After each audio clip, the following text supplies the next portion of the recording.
What's up guys, this is Swift, and these are my feelings about the recent Mortal Kombat 1 beta. I've been a Mortal Kombat fan since somewhere between late 92 and early 93, after randomly discovering a Mortal Kombat 1 arcade machine in the most unexpected gas station.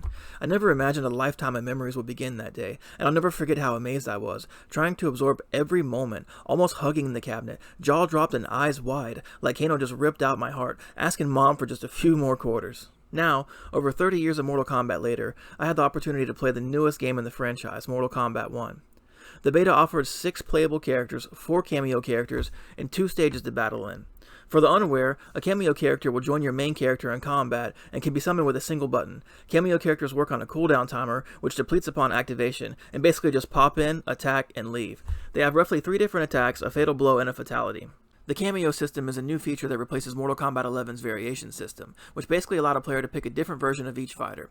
Although I did enjoy Mortal Kombat 11, the variation system felt like a drawback, and I'm glad it's gone. In contrast, the Cameo system feels great, and I adore how different each cameo can change the way you play your favorite character.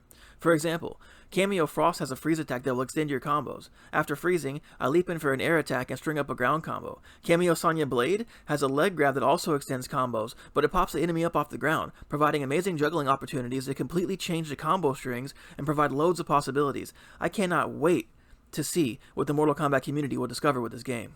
The Mortal Kombat 1 combo system reminds me a lot of Mortal Kombat 9/2011, which I also adored, and I created loads of content for that here on YouTube.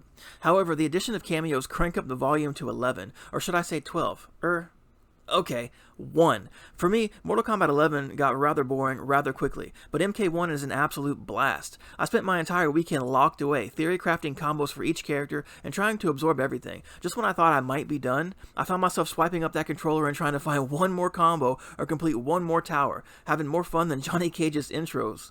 I thought the game speed was perfect, but I did notice some minor slowdown to begin my first ever match, which quickly sorted itself out. Gameplay-wise, Mortal Kombat 1 has the potential to be the most enjoyable title in the series. Each of the 6 characters in the beta felt great to play, especially, and most surprisingly for me, Li Mei. Her attacks create energy that explodes like fireworks on impact, creating showers of lovely sparks. She has wonderful combo ability and what feels like a pretty solid moveset, and her fatality, which also features the sweet firework effects, is the chef's kiss. On the other hand, I had a hard time learning a lot with Kenshi. Granted, I did zero research and watched zero combo videos. I wanted to learn and discover on my own. Part of what makes Mortal Kombat so special to me is that discovery. I was only able to find a few variants of a 10-hit combo with Kenshi, which required landing a jumping punch on a standing opponent to start, which as we all know is not that easy to do in a real fight. Kenshi features the ability to call his own custom cameo character, Sento Spirit. Sento Spirit does not replace your cameo, but unfortunately does diminish the support you get from them. Spawning Sento instantly deletes your cameo bar, forcing you to wait for the refill. In essence, I felt forced to choose which character to use. And in a game like this, where everything is so freeform, it did kind of feel slightly out of place to have that limitation. And I do understand it, but it still kind of felt like a sore thumb. Johnny Cage was a blast, and his fight introductions are second to none. Although I didn't have near the success discovering combos that others had, I was able to put together some fun strings and cannot wait to figure out more. Cage features most of his staple moves: Shadow Kick, Uppercut, Ball Buster, and Counter. However, he has a superstar mechanic that allows his taunts to empower him. I didn't dig too deep into it in the beta and suspect that I did miss out on a lot, but I've read that the mechanic is a game changer. Johnny also has a move where he slowly tosses his glasses at the opponent. I was unable to combo it, but I've read that people are doing just that, finishing combos with a toss of the glasses, which elicits a hilarious laugh track. That is so Johnny Cage, man.